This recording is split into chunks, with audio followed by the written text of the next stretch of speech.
আজকের ভিডিও আপনাদের সৌদি আরব প্রবাসীদেরকে অনেক বেশি সাহায্য করবে প্রতারক এবং প্রতারণা থেকে বাঁচাতে।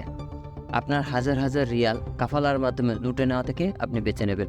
তো প্রিয় দর্শক, দেরি না করে চলুন তাহলে খবরের বিস্তারিত জেনে নেওয়া যাক।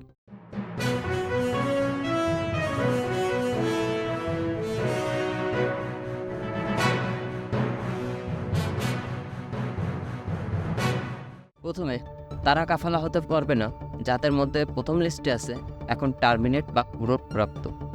25শে অক্টোবর 2022-এর পরে তারা টার্মিনেট খাওয়ার পরে প্রাপ্ত হয়েছে, তাদের এখন কাফালা হওয়ার কোনো সুযোগ নেই, তাদেরকে কোনো সুযোগ দিচ্ছে না। টার্মিনেট প্রাপ্তরা খেয়াল রাখবেন, আপনি কিন্তু কাফালা হওয়ার সুযোগ পাচ্ছেন না, কারণ আপনাকে 60 দিন সময় দিয়েছে। আপনি 60 দিনের মধ্যে না দেশে গিয়েছেন না এখানে কাফালা হয়েছেন, কোনোটাই আপনি করেন নাই। তার কারণে নিয়ম অনুযায়ী আপনি হয়েছেন প্রাপ্ত, আর এই মধ্যে আপনার কাফালা হওয়ার কোনো সুযোগ নেই। দ্বিতীয়ত, তারা পাসপোর্ট নাম্বারে, যার পাসপোর্ট নাম্বারে হুরুপ খেয়েছেন অথবা যারা পাসপোর্টের উপরে এক্সিট খেয়েছেন, ইকামা নাম্বার যাদের কাছে নেই, তারা, আমি আবারও বলছি, যার পাসপোর্ট নাম্বারে হুরুপ খেয়েছেন, পাসপোর্টের উপরে হুরুপ দিতে পারে। পূর্বে অনেক মানুষ খেয়েছে, পাসপোর্টে এক্সিটও দিতে পারে।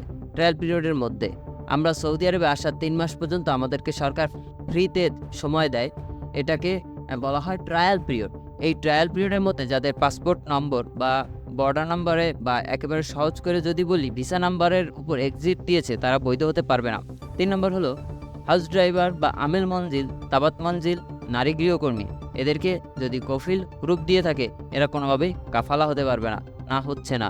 তবে হুরুপ তোলার বিষয়টি অনেকটাই ক্রিটিক্যাল। কিভাবে হাউস ড্রাইভার, আমেল মঞ্জিল, তাবাত মঞ্জিল বা অন্যান্য ডোমেস্টিক ওয়ার্কার যারা আছে তাদের হুরুপ কাটে, সে বিষয়ে পরবর্তীতে কোনো একটা ভিডিওতে আপনাদেরকে খুব সহজ করে বলার চেষ্টা করব।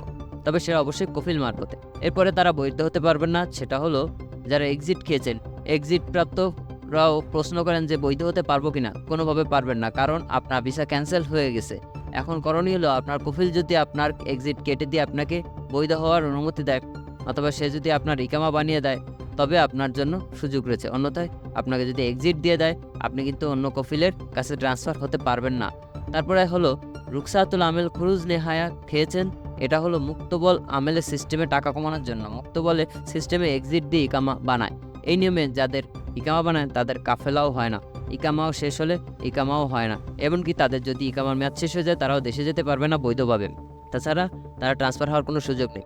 আশা করি এই 5-6 ক্যাটাগরির লোক যারা আছেন তাদের বৈধ হওয়ার কোনো সুযোগ নেই। আপনি এই ক্যাটাগরি যে কোনো একটি ক্যাটাগরিতে যদি পড়ে থাকেন, তাহলে অনুরোধ করব যে আপনি দয়া করে কাউকে টাকা পয়সা দিবেন না, অন্তত এটুকু বলতে পারি। এবার আসুন তারা কাফালা হতে পারবে তাদের বিষয়ে বলি। যেমন ধরুন, আপনি 25 অক্টোবর 2022-এর আগে হুরুপ্রাপ্ত হয়েছেন, আপনি সাধারণ পেশার লোক, আপনি কাফালা হতে পারবেন।